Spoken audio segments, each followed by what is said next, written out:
नमस्कार, स्वदेश न्यूज देख रहे हैं आप। बहुत स्वागत है आपका। मैं हूं आपके साथ ऋषभ राय। रुक करेंगे खबरों की ओर। पीलीभीत से बड़ी खबर, जहां सीएम योगी आदित्यनाथ ने निरीक्षण किया है। पीलीभीत के बाढ़ प्रभावित क्षेत्र का हवाई निरीक्षण किया गया है और पूरनपुर सदर तहसील व अन्य इलाकों का जायजा लिया गया है। बड़ी अपडेट आपको दे रहे हैं।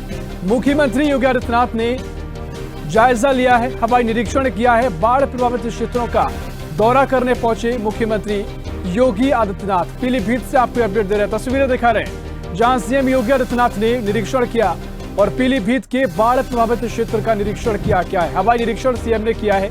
पूरनपुर सदर तहसील और अन्य इलाकों का जायजा लिया है। बीसलपुर तहसील के बाढ़ प्रभावित गांव का हवाई परीक्षण किया गया। अधिकारियों को सीएम योगी ने राहत देने के आदेश दिए।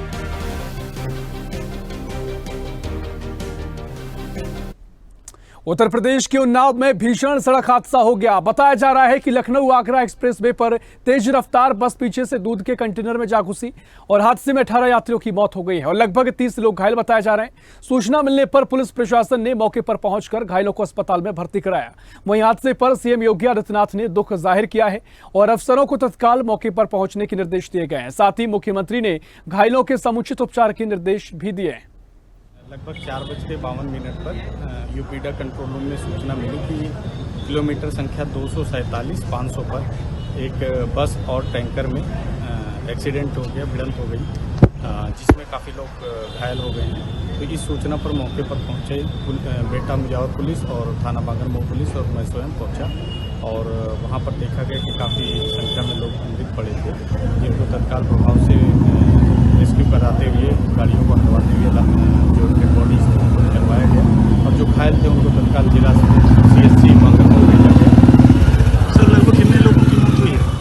इसमें टोटल 18 लोगों की मौत की पुष्टि हुई है और लगभग 19 लोग घायल हैं, जिनका CHC बांगरमऊ से प्राथमिक उपचार कराने के बाद जिला अस्पताल उन्नाव के लिए भेजा गया। 5:15 बजे एक प्राइवेट बस का जो मोतिहारी बिहार से चली थी, उसका एक्सीडेंट एक दूध के टैंकर से 48 किलोमीटर का जो माइलस्टोन है नेशनल हाईवे आगरा और दिल्ली है, उस पर एक्सीडेंट हुआ। पीछे से बस की भिड़ंत उस दूध के टैंकर की हुई, जिसमें अब तक 18 लोगों की मरने की पुष्टि हुई और लगभग 19 का इलाज जिसमें जो CHC से प्राप्त नहीं करा था उसको इलाज के कार्य पर किया है। क्या लग रहा है सर, तेज रफ्तार में?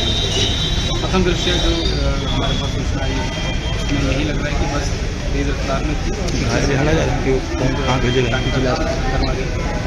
बाकी इलाज के लिए हमारी तैयारी है। तो हम लोगों ने करीब 6 नंबर जो कंट्रोल रूम थे वो जारी भी कर दी है। जो अलग अलग जनपदों के इसमें निवासी थे, बस कुछ उत्तर प्रदेश के भी थे, कुछ बिहार के थे, वो उस नंबर पर फोन करके सारी जानकारी ले सकते हैं अपने परिवार में। लखनऊ आगरा एक्सप्रेस वे है, उस पर एक दूध से भरे कंटेनर में और एक पैसेंजर बस में कॉलिजन हो गया, जिसमें 18 लोगों की मृत्यु हो गई है एवं 19 लोग घायल हो गए।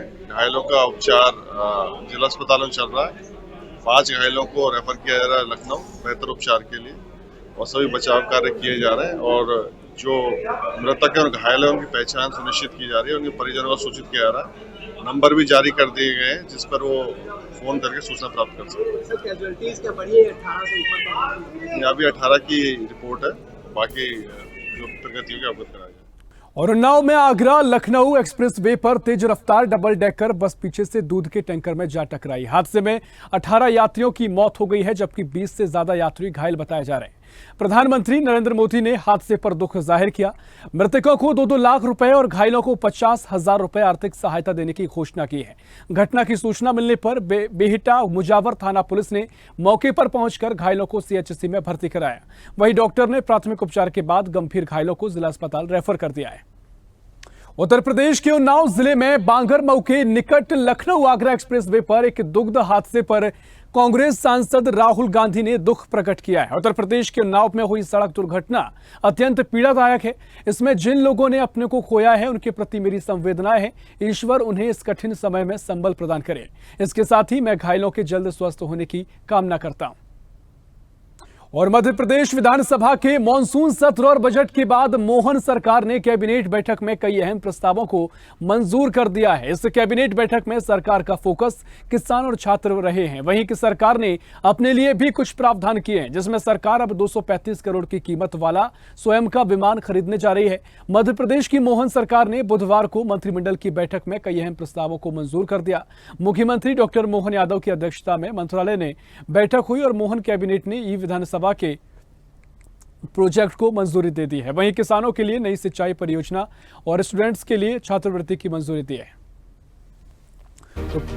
तो सीधी में बोकारो सिंचाई परियोजना को भी मंजूरी मिली है। मोहन कैबिनेट के अहम फैसले हैं और मोहन कैबिनेट ने ई विधानसभा प्रोजेक्ट को भी मंजूरी दी है। बता दें कि विधानसभा को हाईटेक बनाने और पेपरलेस करने की तरफ कदम बढ़ाया गया है और केंद्र सरकार का 60 और राज्य सरकार 40% खर्च करेगी। मोहन कैबिनेट ने विधानसभा प्रोजेक्ट को भी मंजूरी दी है। साथ ही इस दौरान विधानसभा को हाईटेक बनाने और पेपरलेस करने के लिए कदम बढ़ाए गए हैं और इसके साथ ही केंद्र सरकार का 60, राज्य सरकार 40% खर्च करने जा रही है। बता दें कि ग्रीन गवर्नेंस डिजिटल इंडिया की दिशा में अहम कदम उठाया गया है और साथ ही 235 करोड़ का विमान खरीदेगी मध्य प्रदेश सरकार। फिलहाल मोहन सरकार किराए के विमान में यात्रा करती है, अब खुद का विमान खरीदने की तैयारी है और कनाडा की बमबार्डियर कंपनी से विमान खरीदा जाएगा। साथ ही नर्मदा जल के ज्यादा से ज्यादा उपयोग पर काम भी किया जाएगा। नर्मदा के जल के अधिक उपयोग को लेकर भी योजना को मंजूरी दी गई है। तो मोहन कैबिनेट के अहम फैसले, जहां सांबेर जेल का निर्माण हाउसिंग बोर्ड की बजाय अब पीडब्ल्यूडी करेगी और निर्माण के लिए 217 करोड़ की कैबिनेट बैठक में स्वीकृति दी गई है। किसानों के लिए 7 बड़ी सिंचाई परियोजनाओं को भी मंत्रिमंडल ने मंजूरी दी है। 7 बड़ी परियोजनाएं, सिंचाई की परियोजना, इनको मंजूरी दी गई है और किसानों की योजनाओं पर 9,271 करोड़ की लागत से काम किया जाएगा। सीधी में बोकारो सिंचाई परियोजना को भी मंजूरी मिल गई है। 40 करोड़ की इस परियोजना से 11 गांव को लाभ मिलेगा, तो 11 गांव से लाभान्वित होंगे और सिंचाई परियोजना 10 लाख से ज्यादा किसानों को इसका फायदा पहुंचेगा।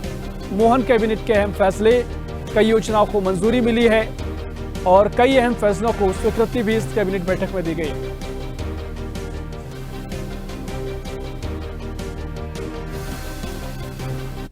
मध्य प्रदेश के मुख्यमंत्री डॉक्टर मोहन यादव ने सरकारी कर्मचारियों को सुबह 10 बजे से शाम 6 बजे तक दफ्तर में रहने के आदेश दिए थे, जो कि ग्वालियर जिले में भितरवार के विकासखंड मुख्यालय पर लागू नहीं होता। ऐसा इसलिए कहा जा सकता है क्योंकि बुधवार को जब स्वदेश न्यूज की टीम ने आधा दर्जन से ज्यादा विभागों की पड़ताल करी तो वहीं दफ्तर में ताले लटके पाए गए तो कहीं जिम्मेदार नदारत पाए गए। स्वदेश न्यूज की टीम के पहुंचने पर आनन फानन में ताले खोले गए। इससे पहले एसडीएम भितरवार देवकी नंदन सिंह ने निरीक्षण किया था, जब भी सभी कार्यालय इसी तरह बंद पाए गए थे। उस समय एसडीएम द्वारा सभी विभागों के अधिकारियों को नोटिस जारी कर जवाब मांगा गया था। हालांकि अब देखना यह होगा कि इस मामले में क्या कार्रवाई आगे की जाती है। उनको हमने सो कॉज नोटिस भी जारी किए थे और उन्हें स्पष्ट निर्देश दिया था कि वो समय पर कार्यालय में उपस्थित हों। इसके लिए सभी लोगों ने हमारे कार्यालय में उपस्थित होकर के जवाब भी प्रस्तुत किए हैं और अपनी सहमति दी है और ये भी कहा है कि हम समय पर उपस्थित होंगे। और मध्य प्रदेश की अमरवाड़ा विधानसभा में आज उपचुनाव की वोटिंग हुई है और यहां बीजेपी के कमलेश शाह और कांग्रेस के धीरेन्द्र शाह नवाती आमने सामने हैं। छिंदवाड़ा की अमरवाड़ा विधानसभा का ये चुनाव खास है। दरअसल ये चुनाव पूर्व मुख्यमंत्री कमलनाथ और पूर्व सांसद नकुलनाथ का राजनीतिक भविष्य तय करेगा। यहां कांग्रेस से ज्यादा नाथ परिवार की प्रतिष्ठा दांव पर लगी है। पूर्व सीएम कमलनाथ ने यहां एक छत्र राज किया है और वहीं इस लोकसभा चुनाव के पहले तक उनके गढ़ में कोई सेंध नहीं लगा सका था। साल 2019 में प्रधानमंत्री मोदी के लहर के बावजूद छिंदवाड़ा सीट कांग्रेस के पास रही। लोकसभा के अलावा सारी इस जिले की सारी विधानसभा सीटें भी कांग्रेस के पास ही थी। अमरवाड़ा उपचुनाव की वोटिंग और उपचुनाव परिणामों का कांग्रेस सांसद दिग्विजय सिंह, पूर्व मंत्री सज्जन सिंह वर्मा का कहना है अमरवाड़ा सीट पर कांग्रेस की स्थिति अच्छी है और फैसला जनता को करना है। अंदर सभी मतदाता भाइयों और बहनों से प्रार्थना करता हूं कि माननीय कमलनाथ जी के निर्देशन में छिंदवाड़ा में और उनके नेतृत्व में जिस तरह से छिंदवाड़ा का विकास हुआ है उससे वो हाथ धो देंगे अगर उन्होंने वहां से भाजपा को जिता दिया, क्योंकि कमलनाथ जी चाहे विपक्ष में रहें चाहे सत्ता में रहें, वे हमेशा प्रभावशाली रहे हैं और जो भी उनका एक 80 से लेकर आज तक का सफर है, छिंदवाड़ा को उन्होंने देश के नक्शे पे ला के खड़ा कर। ये क्या है, पूरी भाजपा नरेंद्र मोदी से लेके मोहन यादव तक, बीडी शर्मा तक, ये आंकड़ों के जादूगर हैं। आंकड़ों में इस प्रदेश और देश को उलझा के रखना चाहते हैं। जमीनी हकीकत देख लीजिए, भी विधानसभा के पटल पे ही जो जवाब आया हमारे विधायकों के जवाब में, उसी में इतना कंट्रोवर्शियल है। खुद मान रहे हैं कि हाँ, बेरोजगार इतने लाखों की संख्या में है, संख्या तक दिए। ये तो बीडी शर्मा जादूगर हैं आंकड़ों के। अमरवाड़ा में वोटिंग चल रही है, क्या लगता है? देखिए, कमलनाथ जी की प्रतिष्ठा नहीं, पूरी कांग्रेस एक है, पूरी कांग्रेस की प्रतिष्ठा की बात होती है। और चुनाव हार जीत से इन बातों का असर नहीं होता। धीरेन्द्र शाह कांग्रेस का बहुत वजनदार प्रत्याशी है, जिसके साथ लोगों की आस्था है। हमें पूरा विश्वास है कि मुंह तोड़ जवाब भाजपा को मिलेगा। आज जब वोटिंग पूरी हो जाएगी, गिनती होगी, तब धीरेन्द्र शाह कांग्रेस के रूप में विजय होंगे। और प्रधानमंत्री नरेंद्र मोदी को रूस का सर्वोच्च नागरिक सम्मान से नवाजा गया है। बता दें कि जिससे लेकर मध्य प्रदेश बीजेपी के प्रदेश अध्यक्ष वीडी शर्मा का बड़ा बयान सामने आया है। उन्होंने पीएम मोदी को रूस के सर्वोच्च नागरिक सम्मान पर कहा कि देश के लिए सौभाग्य की बात है कि दुनिया में पीएम मोदी के नेतृत्व में मान और सम्मान बढ़ रहा है। इस पर पीएम मोदी को बधाई देते हैं। साथ ही वीडी शर्मा का कहना है कि 140 करोड़ भारतीयों का सम्मान है। सबसे ज्यादा 15 देशों ने पीएम मोदी का सम्मान किया है। मुस्लिम देशों ने भी पीएम मोदी को सम्मानित किया है। और एक वक्त ऐसा था जब दुनिया में लोग भारत को नजरअंदाज करते थे, लेकिन पीएम मोदी के नेतृत्व में आज दुनिया भारत का सम्मान करना चाहती है। क्या कुछ उन्होंने कहा, आपको सुनाते हैं। ये सौभाग्य की बात है कि दुनिया के अंदर माननीय प्रधानमंत्री नरेंद्र मोदी जी के नेतृत्व में जिस प्रकार से भारत का मान और सम्मान बढ़ा है, आज फिर माननीय प्रधानमंत्री जी के रूस के दौरे के समय रशियन संघ के द्वारा सर्वोच्च नागरिक पुरस्कार से माननीय प्रधानमंत्री जी को सम्मानित किया गया है। माननीय प्रधानमंत्री जी का हम बहुत अभिनंदन और बधाई देते हैं। ये देश की 140 करोड़ जनता का सम्मान है और हमारा सौभाग्य कि प्रधानमंत्री नरेंद्र मोदी जी भारत के ऐसे इकलौते प्रधानमंत्री हैं जिन्हें सबसे अधिक बार सर्वोच्च सम्मान से अन्य देशों ने सम्मानित किया है। मुस्लिम कंट्रीज, यूएई जैसे देशों ने भी माननीय प्रधानमंत्री को अपने सर्वोच्च सम्मान से सम्मानित किया है। 15 से अधिक देश माननीय प्रधानमंत्री जी का अपने देश के सर्वोच्च सम्मान से सम्मानित कर चुके हैं। मध्य प्रदेश में कांग्रेस को एक बार फिर से झटका लगा है और यहां पर बुधवार को रीवा से कांग्रेस के वरिष्ठ नेता महेश थारवानी, नरेश काली और सुरेश पंजवानी ने बीजेपी का दामन थाम लिया है। उन्होंने खुद को पार्टी की रीति नीति से प्रभावित बताया है और तीनों ही नेताओं को उप मुख्यमंत्री राजेंद्र शुक्ल ने बीजेपी का दुपट्टा पहनाकर स्वागत किया है। और इस दौरान बीजेपी के प्रदेश अध्यक्ष और खजुराहो सांसद विष्णुदत्त शर्मा, प्रदेश संगठन महामंत्री हितानंद शर्मा, विधायक भगवान दास सपनानी और प्रदेश मीडिया प्रभारी आशीष अग्रवाल मौजूद रहे। भागलपुर सुल्तानगंज के मंत्री नीरज कुमार बबलू ने एनडीए कार्यकर्ताओं के श्रावणी मेला का निरीक्षण किया है। इस दौरान उन्होंने अजगैवीनाथ गंगा घाट पर बने शौचालय चापाकल पानी टंकी का जायजा लिया और इस मौके पर ग्रामीणों का चापाकल खराब और पानी टंकी से दुर्गंध पानी होने की शिकायत पर मंत्री नीरज कुमार बबलू ने पीएचडी विभाग के अधिकारियों को फटकार लगाई और इस दौरान बीजेपी जिला अध्यक्ष संतोष शाह, बीजेपी नेता मृणाल शेखर, विकास कुमार कर्ण समेत कार्यकर्ताओं और पदाधिकारी मौजूद रहे। और दिल्ली बीजेपी प्रदेश अध्यक्ष वीरेंद्र सचदेवा ने बयान दिया है कि दिल्ली सरकार और पावर डिस्कॉम के 60 गांठ से दिल्ली की जनता की जेब पर डाका डाला जा रहा है। उनका आरोप है कि पीपीएसी धीरे धीरे बिजली के बिलों में आने लगे हैं और पहले ये 0% होता था, अब ये धीरे धीरे 8.75% हो गया है और ये यूनिट नहीं बढ़ रहा, पीपीएसी के दाम बढ़ा रहे हैं। दिल्ली सरकार और पावर डिस्कॉम इन दोनों की मिलीभगत और इन दोनों की साठगांठ से दिल्ली की जनता कैसे पिस रही है, कैसे उसकी जेब पे डाका डल रहा है, उसका ताजा नमूना ये पत्र है। और ये पत्र दिखाता है कि दिल्ली सरकार कैसे घुटने टेक कर इस पावर कंपनी के आगे बैठी है।